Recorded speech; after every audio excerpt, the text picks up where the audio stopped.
Welcome. Welcome to Talking Feds. I'm Harry Littman, and we are live from Austin, Texas, where we are taping a special podcast in front of a live crowd at the always robust and happening Texas Tribune Festival. Okay, so to set this up a little, as a clever guy, well, actually it was me, wrote, but still, the presidential campaign is shaping up to be a tale of two prosecutors, both named Kamala Harris. So in her still young campaign, Harris has led with that persona, and more specifically, the character of a tough-on-crime prosecutor, a phrase that speaker after speaker used at the DNC conference, if any of you were watching that. At the same time, the Trump campaign, which I think it's fair to say has been less than sure-footed or trying to find its best approach to talking about her candidacy, has tried to go after, and I think will try to go after, her prosecutorial record and experience.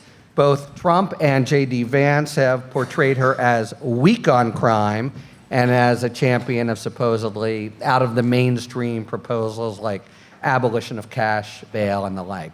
And you know, these charges can prove sticky, as we all learned, if not before, in the Willie Horton era with Lee Atwater.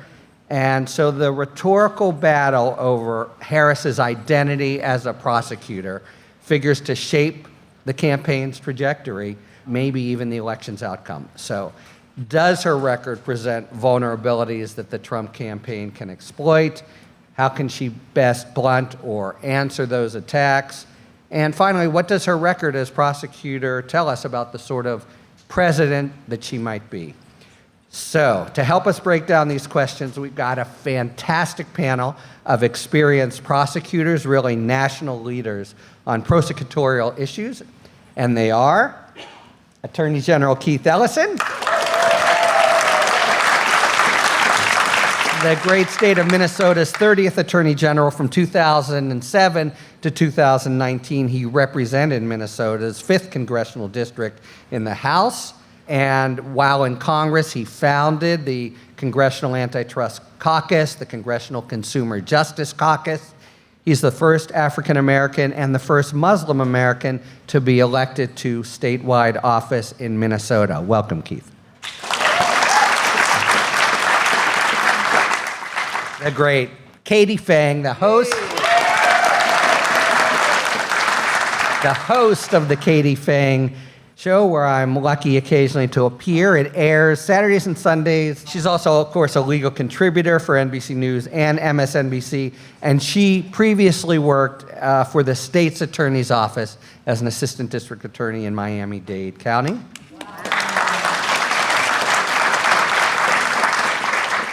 And Attorney General Ellen Rosenblum, who has really been all over the justice system, a former federal prosecutor, a state trial judge, a state appellate judge, and first elected to a 4-year term as Oregon's 17th Attorney General in 2012, re-elected in 2016, re-elected in 2020, and actually served some, and she's going to tell us about that, with the vice president. She is the first woman to serve as Oregon's Attorney General. All right, so I wanted, hopefully all of us can give some short remarks that I'll serve up, and then we'll talk, and if we'll try to keep 10 minutes at the end for questions. Katie, let me start with you, because like you, I think, Harris became an ADA right out of school. You know, what would she have learned then? What does it say about someone who makes that choice, you know, just after graduating? What do we know about her service as a line prosecutor who took orders from others? Yeah, so it's a really important kind of inflection point in your professional career as a lawyer to opt out of not going into what I call big law, a white glove, white shoe firm where you can make money to pay off that student loan debt that I know that I had significantly. You go into public service, and it's a multi-component answer. One, the greatest thing that you ever did as a district attorney or an assistant state attorney is you got up in front of a jury and you said, "My name is Katie Phang and I represent the people of the state of Florida." And if you heard Kamala Harris at the DNC convention, she said in her acceptance speech she's only ever had one client. And I know we're going to talk about it later, Harry, but that resonated with me so much because unlike Kamala Harris, I did eventually end up going into private practice, but I worked in not only the Miami-Dade, but the Broward State Attorney's Office. And so you work under the auspices and under the guidance and direction of a district attorney or a state attorney. But you work hundreds of cases for no money and for hours on end. And the skill set that you develop when you are an assistant district attorney or assistant state attorney is, number one, just the sheer organizational skills and the detail that you have to be able to perfect. But number two, you also learn that you're more than just what your win-loss record is. Because the truest compliment I ever received was from the criminal defense bar, who said that I was one of the most reasonable prosecutors that they ever dealt with. And it wasn't because I could still get their clients convicted if they went to trial. It was because you looked beyond the case number, you looked beyond the jail number, and you looked at the person. And you evaluated the crime, you evaluated what made sense, and you did it within your own discretion. I was fortunate to be able to work in two offices within which I had the discretion to be exercised to decide what was right. So maybe even though the guidelines required that you gave jail or prison, maybe you put that person on probation with a stern warning that if they violated, they would be launched into prison. But that's the type of stuff that Kamala Harris got at an early stage in her career. The ability to make an assessment quickly, efficiently, but also from a principled standpoint where you understood that it makes sense to the betterment of the entire community to have that approach. It's not one that's necessarily holistic. It's just an honest one where you identify that there's a problem that needs to be solved. That being said, though, you always respected, as a state prosecutor or assistant state attorney, you always respected the wishes of a victim and of the next of kin in a case if there was somebody who had passed away or had been murdered, right? And so that also lent some sense of humility, but also empathy. You can't lose those as a prosecutor. This idea that it's so reductive that a prosecutor only, quote unquote, be hard on crime, I think is a dishonest view or reflection of the job. And I think Kamala Harris got that ability straight on out of the gate, and again, at an early stage of career, to figure out that we're more than just the label of a prosecutor. You know, as Ellen can attest, the motto in the Department of Justice of the United States wins its case whenever justice is done in its courts. And I have a funny bridge from her work as ADA to AG. She was DA, and I spent a couple days in her office, believe it or not, putting together a pilot script for TV that was loosely based on her. I think we can go to the next stage there. But this notion, Katie, of the sort of attention, the dual fidelity to the law on the one hand, but the very real human repercussions, and not just the defendant, but the victims, et cetera, you see as a watchword of better prosecutors. I actually wanted to ask you next, Ellen, because you, when you came to office, she was an AG then, and I think you had a sense of her maybe as a mentor, but also the kind of attorney general she was, the kind of approach to working with other AGs, the things that mattered most to her, because an AG, as we'll learn, has really a lot of latitude in how they form their mission. So give us a little bit about young new AG Rosenblum and old hand Harris when you came. Yeah. I think I'm older than she is, but we'll just say that she definitely was a mentor to me when I was a brand new attorney general. After 20 years as a judge, I felt like a newbie. And there was nothing like getting a call from my sister colleague in the state of California, because I'm just, one state to the north there, welcoming me to the family of state attorneys general. We think of ourselves as much as the top cop, we actually think of ourselves as the people's attorney. And I think Keith, who's my dear colleague now, will agree with that. But when we run for office, sometimes we emphasize the importance of the work that we do in the criminal area. Truthfully, I have 10 divisions at my office, and only one of them, and it's one of the smaller ones, is the Criminal Justice Division. But it's a mighty one. It's very, very important, and it was very important to keep it very non-political, to keep the whole office that way once you're elected, but in particular that. And I was so impressed with Kamala Harris when I did get to meet her at our first Attorney General meeting, because we have a lot of meetings. You might be surprised at how closely the state AGs work together. If you think, oh, they just do their own thing and maybe get together once a year or once every few years, that is not the case at all. We, especially since the presidency of the former president, Donald Trump, we are on the phone with each other every week. At least the Democrats are. And the What do we AGs do now?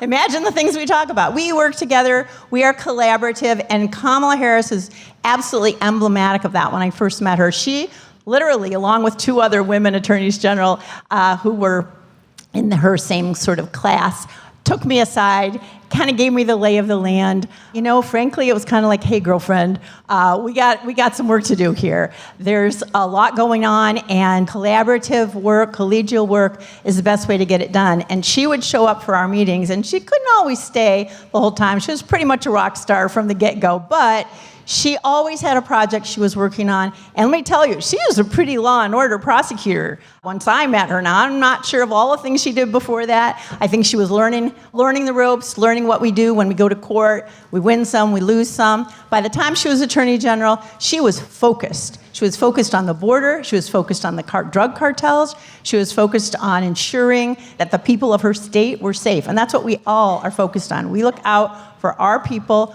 but so many issues in common. And then I wanted to just add that just this past year, just to kind of bring it full circle, she invited attorneys general, I can't remember if you were able to come, Keith, to her ceremonial office where we worked for a half a day on the subject of fentanyl. She invited 8 attorneys general, at least 8 of us showed up for that day that was so special to spend with her, because she was still focused on collaborating. She wanted to know what we were doing and how she could help us to make sure that fentanyl wasn't getting into our states.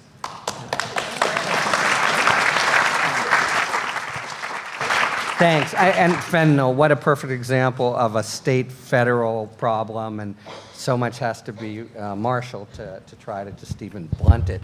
First, by the way, I want to apologize to the attorneys general here for addressing them by the first name, but I didn't know what else to do with Katie and me, so it's hard. So no, it's good. Anyway, it's good. Keith, you know, Ellen's comments make it clear, and AG is really able to be involved in just a wide range of things. They have their bread and butter that they inherit, but then their priorities. And she did Kamala Harris, certain programmatic choices, banks, for-profit schools, racial justice.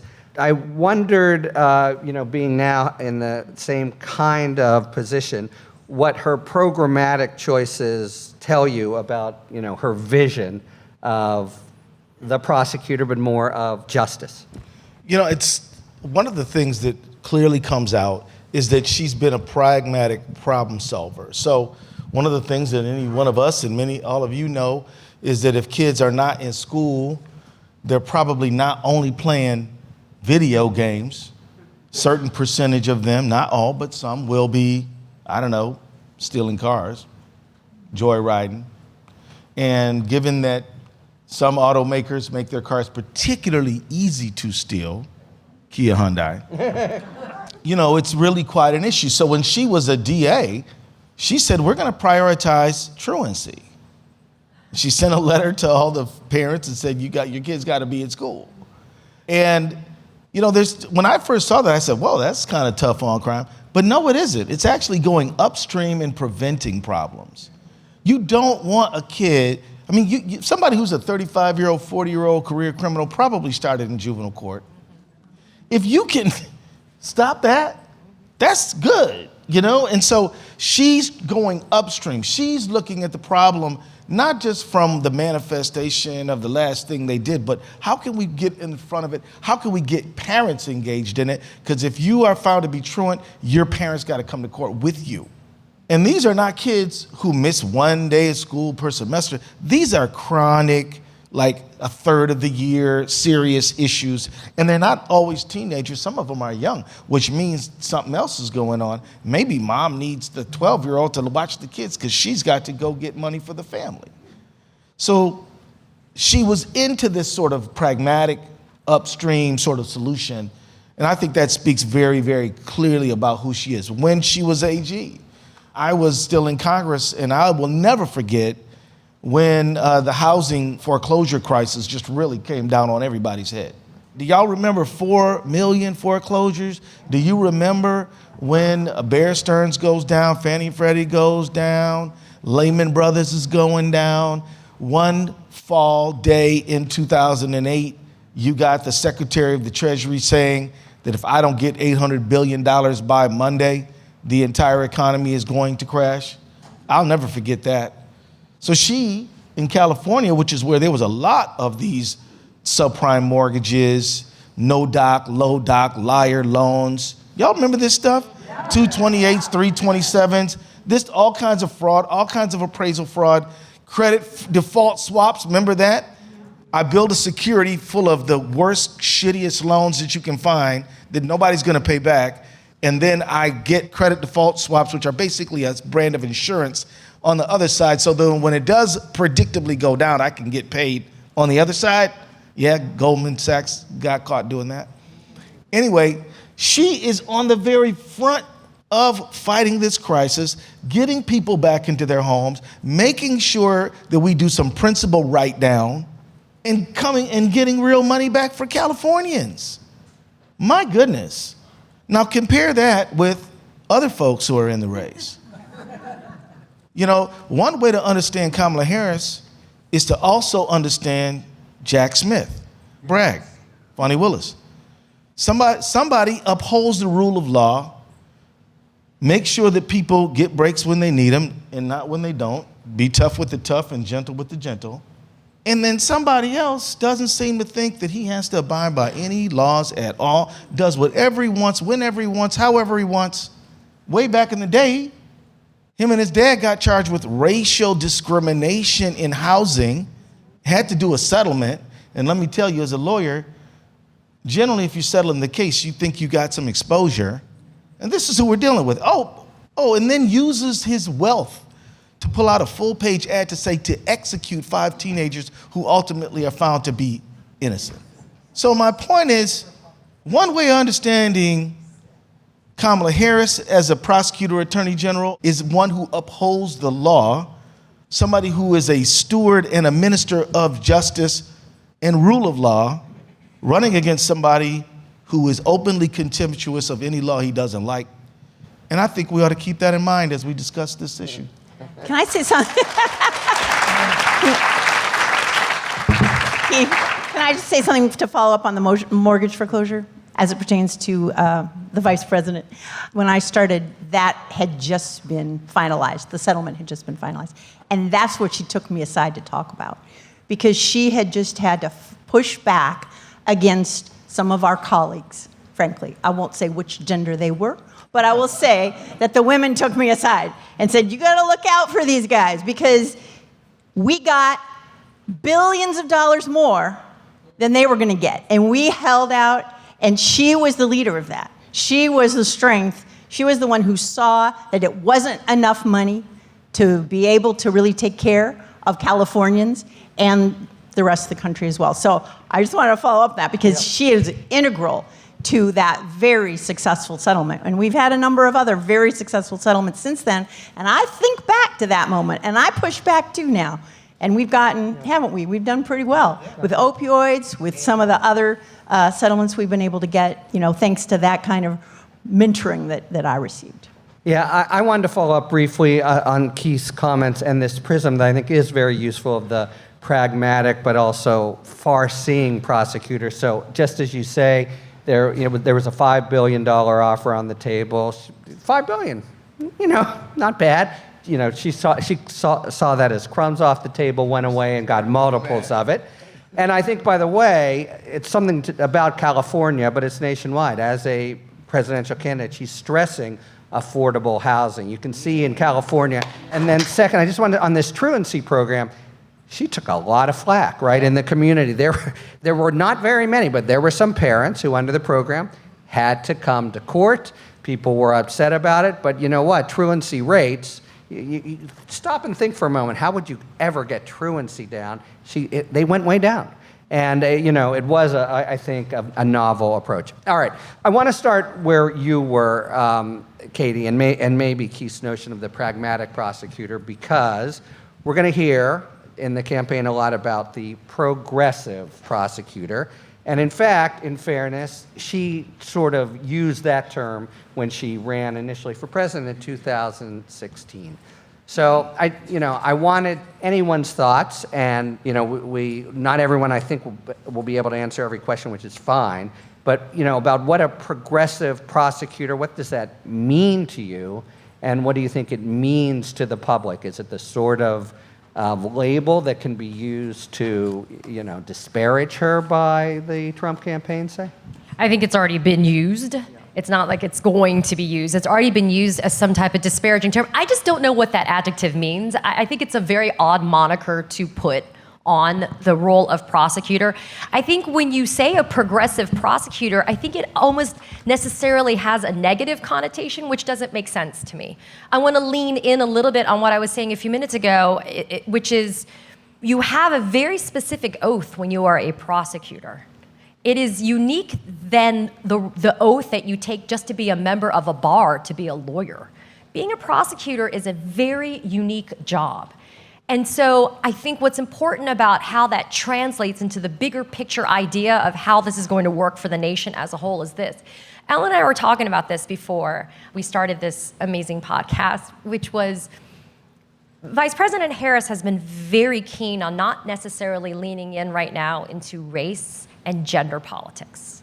She's been very keen on not doing the race and gender identity politics. And yet, when it comes to being a, quote, progressive prosecutor, these are the kinds of things you can't ignore, though.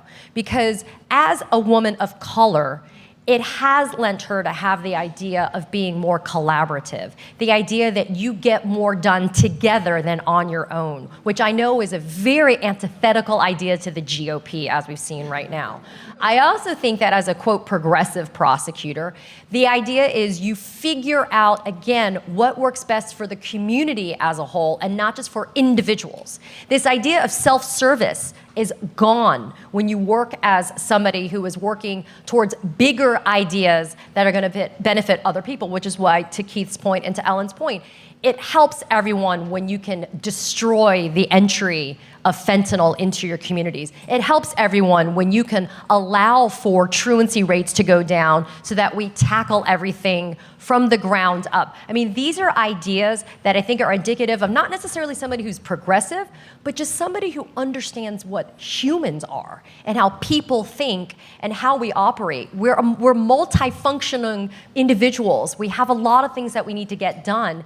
And I think once you learn how to triage, which we all do on a daily basis, we triage on a daily basis. I just think that's what the role of the President of the United States is, but it just has more far-reaching impacts. So I don't bristle, Harry, at the idea of a progressive prosecutor. I would like to think then ultimately a progressive prosecutor is a prosecutor who's doing their job because they serve the entire jurisdiction that they're representing. So it's important to understand this term historically, right? So the idea of a progressive prosecutor emerges from the history of prosecutors being associated with advancing and protecting a system of justice that was abusive and racist and unfair to black people, brown people, and women, and everybody, and poor people, white men. If you didn't have no money, you're gonna be in trouble. And if you're a rich black man, maybe you get more justice than you should deserve. I think OJ. But my point is, the progressive prosecutor is a reaction to a history of unfairness shepherded often by that local DA who wouldn't give up discovery and Brady material when they were legally obligated to do so. That progressive prosecutor who would throw some black kid away for stealing on television and let the rich guy go who murdered his wife. I mean, this idea of a progressive prosecutor has to be understood historically, or else it's going to be hard to follow, because some people have redefined it as a lenient prosecutor. But it's not lenient, as you said, and I quite agree. If you read what we read about what we're supposed to be doing, sounds a lot like a progressive prosecutor to me. Be a minister of justice. You win whenever justice is done, even if you have to dismiss the case. Bringing a motion to vacate the conviction when you find that someone is innocent is called progressive, but isn't it just fair? Isn't it just right and just if you find that an innocent person has lost their liberty because of your prosecution? Now, an old-timey prosecutor valued finality more than justice. An old-timey prosecutor would be like, yeah, they might be innocent, but they got all their procedural rights, so what you want me to do? Sorry. Do y'all follow what I'm trying to say here? So, I think it's a very important, you don't have to call it progressive. You can say a re-embrace of what's written in the book about what a prosecutor is supposed to be. I'll leave it there. Thank you for that, Keith. Really. I'm going to keep it really simple, and basically it's ditto, but progressive prosecutor does not equal soft on crime prosecutor. It just doesn't. And that's what's trying to be painted in the course of this campaign. I want to follow up in sort of crass political terms, but I think, again, Katie, the way you put it, in the federal system, a sort of term that has currency is community prosecutor. So not simply the different ways to do justice in individual cases, but the realization that your work generally has much more resonance and impact than simply working the cases. That's especially, it seems to me, what an AG or a U.S. attorney can do. Okay, but I still want to follow up. You guys have faced electoral pressures, and we're talking now about what the election might look like. As Katie mentioned, Harris has done a kind of spectacular job of just not thinking about some of Trump's charges. She's been killing it, man, really. Okay, but she's been killing him with a little humor and just dismissiveness, right? What about this, though? You've faced elections before. Can she, just absorb the charges of weak on crime or whatever they'll throw at her? Or is it more potent than that? If you were advising her, would you say, no, you really have to go with that head on? Yeah, well, I would say she's doing a fantastic job, and she doesn't need to get into the weeds on every single incident or every single policy or every single case that she handled over the course of her career. There have been thousands, literally thousands. And of course, when she was a line attorney, she wasn't making the policy for that office. She was carrying it out. So whatever, her boss had decided as to how they were going to prioritize cases, sentencings, perhaps go lighter on certain types of cases in terms of making that the priority of the office. And that's what then she, of course, had that role as Attorney General, just as we do. We get to decide what are we going to prioritize.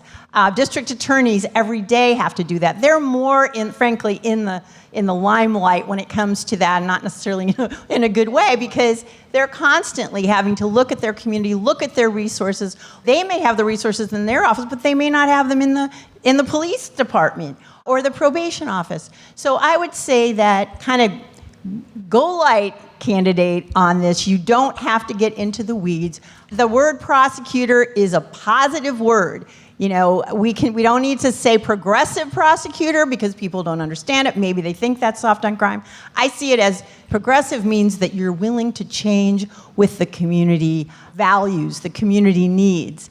And so if you're progressive, it means, hey, we've got a problem with police profiling. We need to put a stop to that. Attorneys General can help put a stop to that. That's what I did. I convened a whole task force, a broad-based task force, and we got laws changed so that we no longer had the kind of profiling that was going on throughout our state, throughout our communities. That's what, to me, progressive prosecutor means. But in the context of this campaign, I would say she's doing a fabulous job, and that if you start to argue in a debate format or anything else, a particular incident or a particular situation, you're just going to dig yourself into a deeper hole. So I would steer clear of that if possible.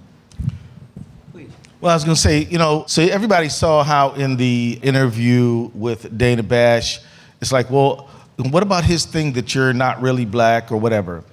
She's like, whatever, next. Because that is so dumb that it doesn't really deserve to be dealt with. And I'm gonna tell y'all, when he got up there at that black journalist thing, he wasn't talking to the people in the audience. He was talking to MAGA, and he was trying to show, I will go there and insult them to their faces. That's what he was doing. And so they were cheering and all that. I would say that if there is a substantive fact-based charge that warrants a response, she should respond. If there's some stupid just thing about like whether she's black or Indian or whatever, she should brush it aside. But it's never an easy choice because there used to be this thing, well, Democrats used to think that charge is so dumb that I'm not going to even respond to it. And John Kerry found out, you better respond to it. Because it's like, look, I went to Vietnam. I got a Purple Heart. I'm kind of a guy who knows about military stuff. And then they swift-boated him, didn't they? So I think there are some charges, you can't let them slide because they could gain ground and now journalists are like not sure. So you should be ready to respond. And I just want people to appreciate how sometimes it's not easy to really know which of these do you toss off your shoulder and which of these do you say, now that's a lie, let me tell you what really happened. So, because I found that you've got to find a tipping point as to when you need to dive in and address those charges. So, not easy, but I would say that she and her team seem to be doing pretty damn good so far. But that really is the question, isn't it? Because that's been part of the Trump phenomenon is he'll say things that are so plainly false, they're so plainly vicious, and you get exasperated in responding to them, and somehow... So, Harry, on the border thing, this is a good one. This is going to be big. She needs to answer that. Immigration, right? You got to answer that. She should say, what are you talking about? I threw more transnational crooks in prison than you ever did. What are you talking about? My job was to go to the roots of the thing, going to Central American countries, working with them to try to come up with some root level issues and not on the border. But by the way, since we're talking about the border, we got less border traffic than when you were there. Now, this is Keith Ellison talking. I'm going to tell you, this is a problem that everybody has to think about. I'm not speaking for anyone. We have flat population growth in the United States. I'm telling you that there are farmers in Minnesota who say, build a wall. No, let's build a road. If you don't have, somebody's got to milk these cows, man. These cows got to get milked. And you're saying nobody can come here and yet there's no babies being born. The population is flattening. Oh, and by the way, Europe has had flat population growth as well. And they got parental leave policies and all these things that are like pro-baby, which is what J.D. Vance is obsessing on. Right. The nanny state. So the thing is, we've got to figure out what we're going to do with this population issue, or you're going to have jobs being unfulfilled like we have now. You're going to have, who's paying the Social Security the next 20 years?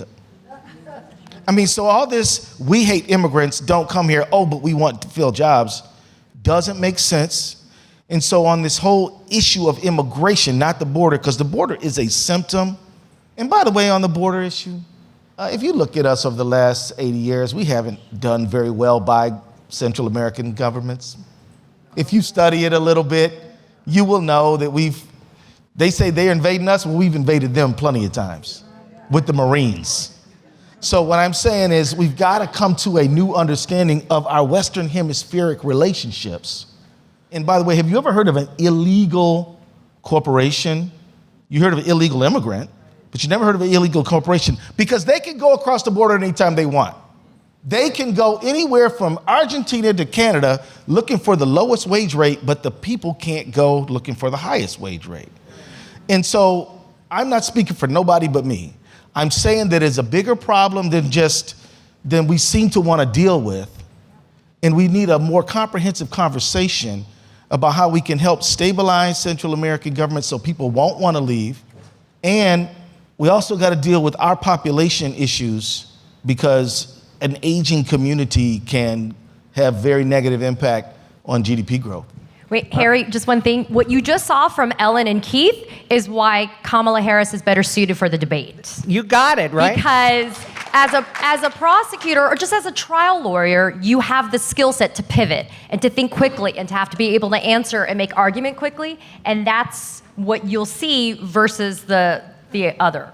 But she has, as Keith was saying, I think a real dilemma of when to go deep. Here's what you're not just going to hear about the facts as he said them here. On Tuesday, you're going to hear, this is what he has said about Kamala Harris on immigration. She is in favor of anybody at all coming in and having amnesty, murderers, whatever. Now, a lot of the population will think, no, that's crazy. I'm not going to credit that. But, this is an election. And so it's just illustrative of what we're talking about. It's not an easy problem.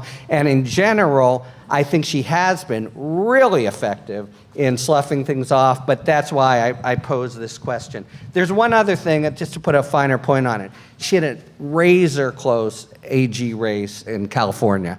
And she had to answer for certain things she had done. And one of the things she said, and I wonder if you've been in this position, Ellen and Keith, was, look, I've only had one client, as Katie said, but I have a client. And so, for example, there were overcrowding orders, but I went to the California Supreme Court and said, keep them in the jails. That's because that was what the interests of my state of California dictated. I wonder if that kind of lawyerly answer, for lack of a better word, is something you've found you can say with success to, an electorate, and how you handle trying to bring across this sort of sophisticated notion of, yes, you're here for the public, but yes, you have a client. Well, the public is my client, so I guess I'm not quite understanding your question.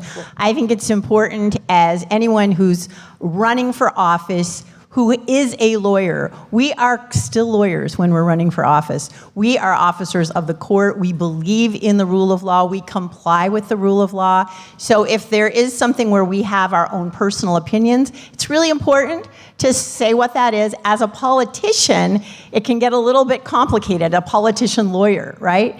Because, That's exactly it. Yeah. And I had to get used to, I didn't like the term politician when I first ran for Attorney General because I'd been a judge. And I'm like, I'm not a politician. And then people are like, yeah, you actually are. So you better act like one. But acting like a politician, when you're a lawyer, you still are an officer of the court and you must comply with and follow the rule of law. So if you're ever taking that position, that's your own personal opinion, you better say that. And you better say, this is in my role as candidate for Attorney General. But keep in mind, I'm a lawyer, and I'm going to be a lawyer. See, our job is a lawyer. I am the chief law officer of the state of Oregon. I am only secondarily a politician. Okay, fair enough. And you found you can make that persuasively, and the people understand. Well, my husband always said to me, because you were a judge, you have a Teflon coating when you're running for office as Attorney General. I think Kamala Harris, as prosecutor, has that Teflon coating too. And she just can't let anybody take that away from her. Can I just say, you should always, always, always tell the truth. But there are levels of truth when you're a politician and when you're that people are going to understand and others are not. So, as chief law officer, Katie's point. Yeah. So the meaning is, but right. But as chief law officer, people don't know that I'm not the boss of all the local county prosecutors. Right. So if somebody says, "What are you doing about crime? Crime has gone up this percent or that percent or whatever," I can't just say that's not my job. That's the county attorney's job. Now that's true, but that's not going to work for Miss McGillicuddy, who just got her house broken into. You've got to find a true answer that does address Miss McGillicuddy's concern. So then you've got to say, well, we're very concerned. This is why we're working on things like fentanyl, like all the guns. We're dealing with, you got to go through what you're doing on that. And you've got to find an answer that is better than just the accurate, true answer, which for most people will be unsatisfying. So this is the challenge that she has, because if he could throw some nonsense at her, like my opponent knew, he was a very smart guy. He knew exactly what my limitations were. He studied the job before he ran for it, but he didn't give one tinker's damn. He knew that people didn't know that much about exactly what my prosecutorial authority was, so he just made it up. And he said, you know what, I'll deal with that after I win. And when you got an opponent who will say anything, you've got to be, that's why I'm telling y'all, don't think that she's just gonna wipe the floor with Trump on that debate. I'm telling you, if you walk in there with too high expectations is what she's gonna do to him, you gotta understand, in court, there's a judge, there's objections, there's rules of evidence. There are none in a debate. You say whatever is interesting, right? And so she is, just like Ellen said, she is a lawyer, so she has certain ethical responsibilities she's got to tether to. He does not. So when y'all watch this thing, understand that the job she's trying to do is a little harder than the job he's trying to do, because the truth doesn't matter to him.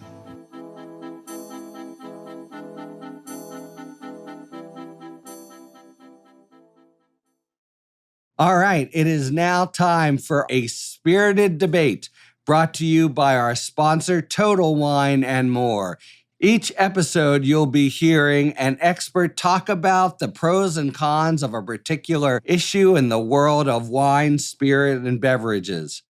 Thank you, Harry. In today's spirited debate, we dig up the dirt on the agave plant to find out the difference between tequila and mezcal. So first things first, tequila is a type of mezcal, much like bourbon is a type of whiskey. In general, tequilas are mezcals, but not all mezcals are tequilas. Allow me to explain. Tequila can only come from the blue agave plant in specific regions of Mexico, like the region of Jalisco, where the city of Tequila is located.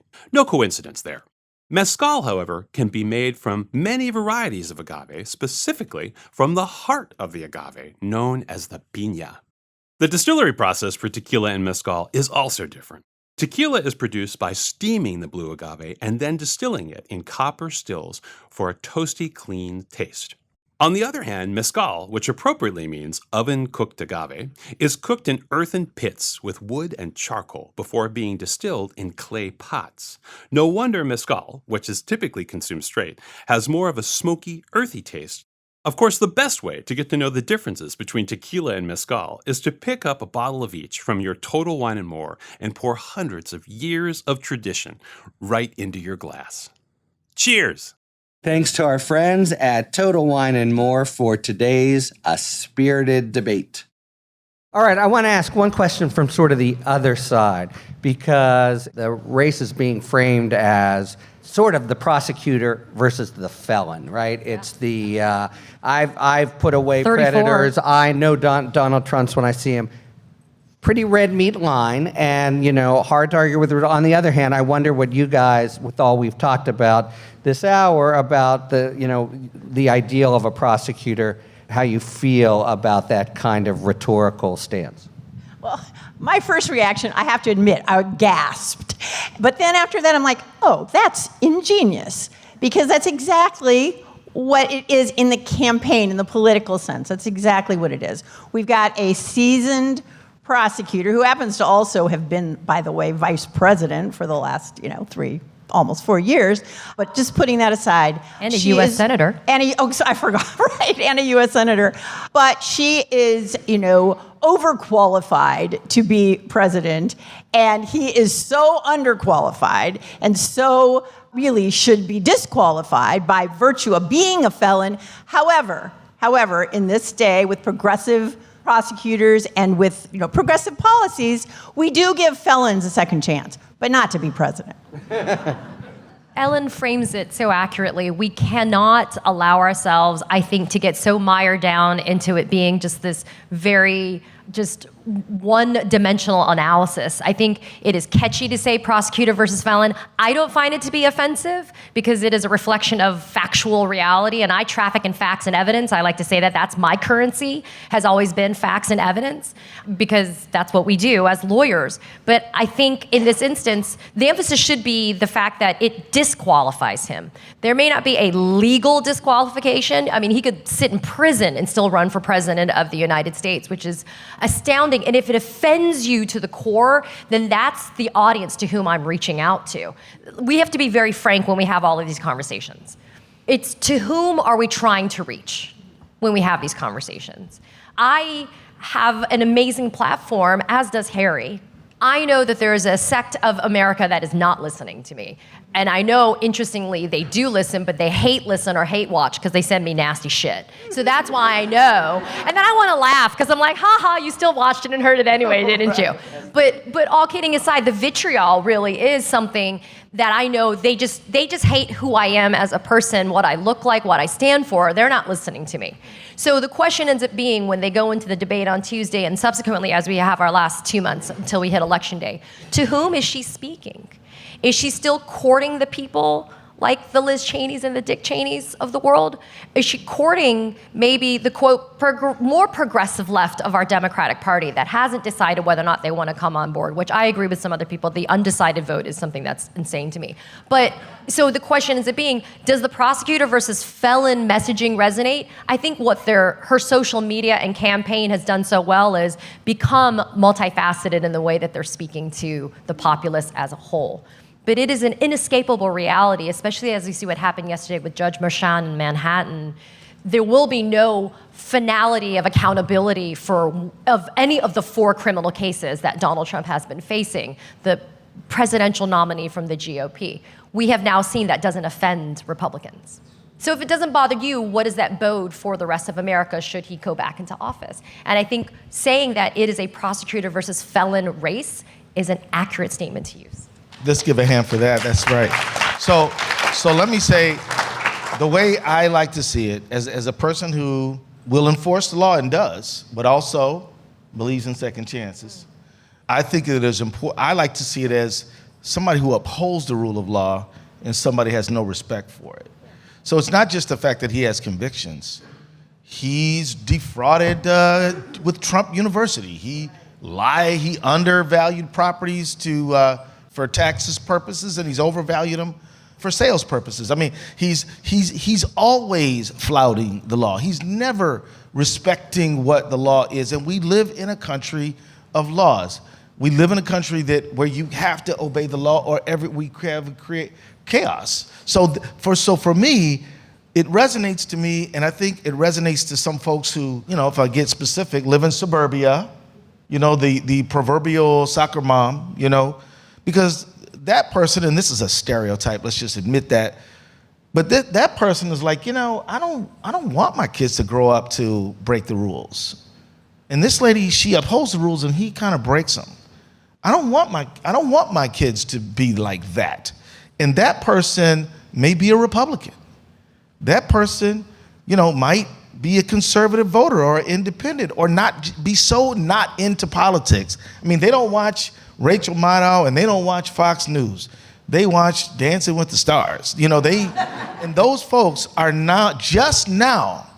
I mean, all of us political junkies in here can hardly believe it.